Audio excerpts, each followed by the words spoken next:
So I'm just curious what your thoughts are on the foreign aid that goes to Israel. Do you support it? Do you not? What's your opinion? Yeah, I think that's a good question. I think quite often it's dismissed. I think a lot of people don't want to have that conversation with any nuance. I think every foreign aid is based on tax dollars. So we have to come from a position of, is this doing something that is worthwhile for the American people? The whole power of government is built on the idea that it's their money, not our money.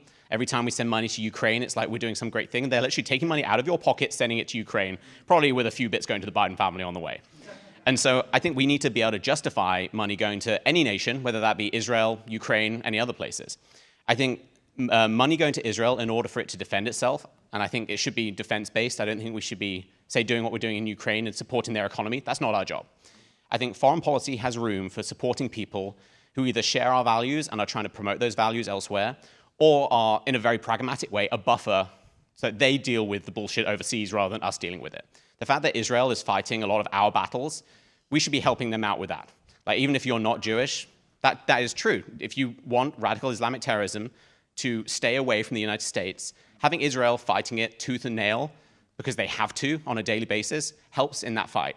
Has nothing to do with Judaism. That has nothing to do with even Israel as the center of the Jewish or the Christian world. And so it makes sense for Jews and Christians to want to support Israel for historical reasons, for faith reasons. But even if you're an atheist who doesn't care about that, just the fact that it is keeping people safe, it literally is keeping people safe, it is keeping nations like Iran suppressed, it's doing a whole lot of good that money in Ukraine is not doing. And so I would support money, but like all money that goes overseas, it should always come with an expectation of it is doing something for us. You know, we're not a charity organization ultimately.